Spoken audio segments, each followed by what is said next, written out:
a transparência, eu vou mostrar que em geral um parâmetro vai ser associado com o tempo e outro com o espaço. Mas em geral são dois parâmetros arbitrários, infinitesimais. Tá?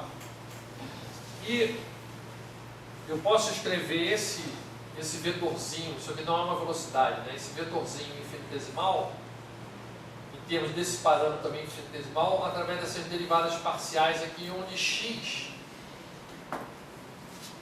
vai ser a coordenada aqui. X vai ser essa coordenada.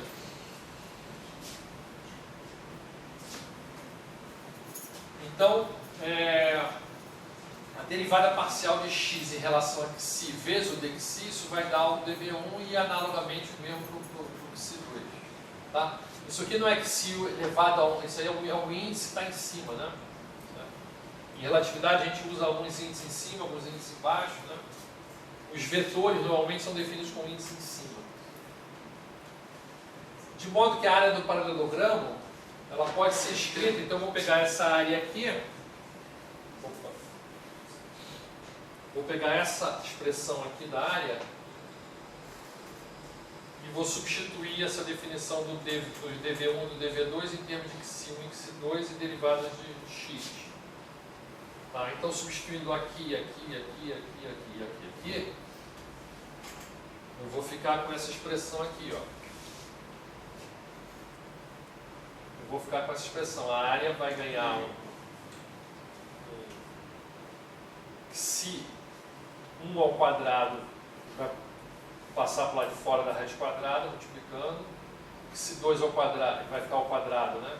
Vai sair também, e eu vou ter essas derivadas aqui dentro, que é o produto da parte 1 com a parte 1, parte 2 com a parte 2, e o termo cruzado 1, 2, exatamente igual como estava aqui, ó.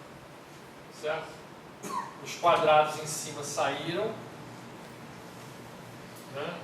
Gera esse cara aqui, e está todo mundo dividido por xi1 e xi2.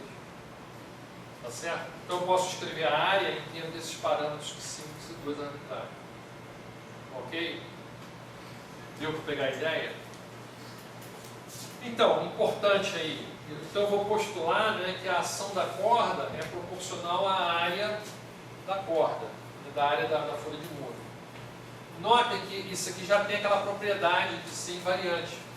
Se você redefinir xi1 e xi2 por uma transformação chamada transformação de escala, por exemplo, se você dobrar o valor de xi1 e xi2, essa expressão da área não muda. Por quê? Porque ao dobrar esse cara aqui, esses caras também dobram. Eles estão, né, vai ter esse cara aqui, esse cara estão ao quadrado, tudo se compensa. E essa expressão aqui é invariante por transformações nos parâmetros de xi1 e xi2. Então, a expressão da partícula relativística a gente tinha encontrado uma que era invariante para o detal, e aqui uma que é invariante para a corda, para o xi1 e para o xi2. E agora eu vou passar, então, a fazer a mesma coisa que eu fiz para a ação da partícula, eu vou fazer para a ação da corda. Eu vou mudar a notação, vou passar para a notação relativística. Eu vou mudar o vetor, esse vetor x com setinha, eu vou passar a chamar ele de xmi. Tá? Isso vai incluir a derivada, a coordenada temporal x0. Tá? Eu vou passar então para essa notação relativística aqui, eu já estou fazendo em d dimensões, por generalidade. Podia ser em 4, mas a gente vai fazer já em d dimensões. Tá? E, como eu tinha falado antes, esse xi1 e xi2 geralmente vão ser identificados como um parâmetro temporal e um outro espacial, que é basicamente, está associado aqui à folha de muro. É a linha da corda, ela tem um certo comprimento e ela anda no tempo, né? Então ela vai varrendo uma superfície aqui, que é a folha de muro. Tá? Aí voltando ao desenho aí, né? Agora esse x eu vou chamar de xmi, né? Que são as coordenadas do ponto onde eu vou calcular aquela área infinitesimal, e ela esse xmi é a coordenada do espaço-tempo.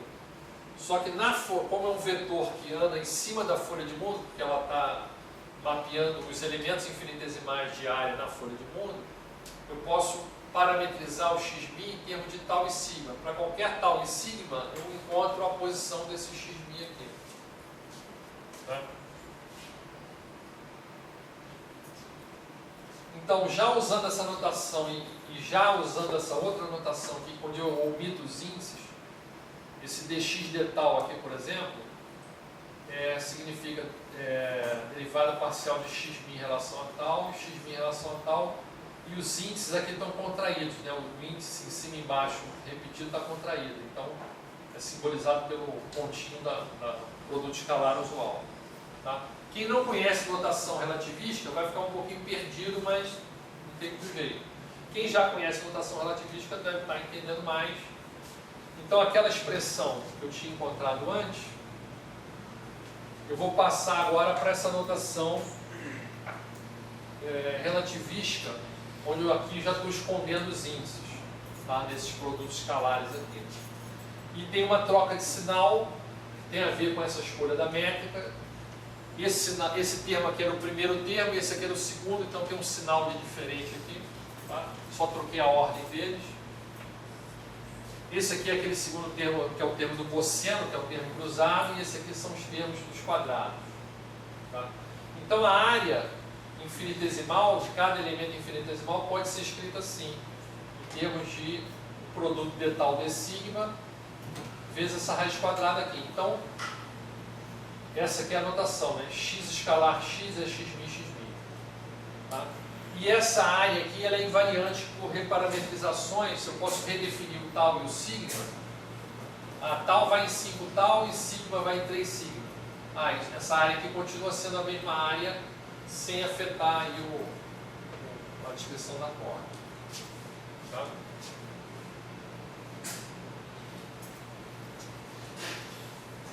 E aí eu posso introduzir essa notação semelhante à notação de mecânica clássica. X ponto vai ser a derivada em relação a tal, e x min vai ser a derivada em relação a sigma, a derivada espacial. Tá? Então, se a gente voltar aqui, tem derivadas em tal e sigma. Então essa aqui é uma derivada temporal, essa aqui é uma derivada espacial. Temporal, temporal, espacial, espacial. Então, dá isso daqui, ó. Produto escalar da temporal com a espacial e o quadrado da temporal menos o quadrado da temporal, o quadrado da espacial. Tá? Uma constante vezes de tal de sigma. E a gente sabe, agora está tudo escondido, né? Aqui tinha de tal de sigma dividindo, né? Só que eles estão escondidos aqui dentro. Mas essa ação ela continua sendo invariante por transformações em tal e sigma. E eu escrevi uma constante aqui fora. Por quê? Porque a gente tem que lembrar que a ação ela tem unidade de energia vezes tempo ou de momento angular. Massa vezes velocidade vezes comprimento. Tá? Então essa constante aqui ela vai precisar ser fixada para poder... Porque a gente definiu só que a ação era proporcional à área. Então sai essa expressão aqui dessa ideia. Tá? Então, quase terminando aí, essa constante ela vai ser relacionada com a tensão da corda. Você vai propor uma tensão física lá, imaginar que alguém está mantendo a corda esticada, e também a velocidade da luz. Por quê? Porque essa teoria relativista, a velocidade da luz é constante na teoria relativista. É a constante universal da teoria relativista. A tensão, então, vai substituir a massa da partícula. Vou botar uma constante que tem a ver com a tensão. Vocês podem fazer depois em casa, né, fazer a continha, qual é a dimensão correta. Você vai ver que se você dividir a tensão pela velocidade da luz, vai dar exatamente a dimensão correta quando você multiplicar por uma parte temporal e uma parte espacial. Tá? Isso aqui vai dar exatamente alguma coisa que tem dimensão de energia vezes tempo. Tá? Vai dar essencialmente isso.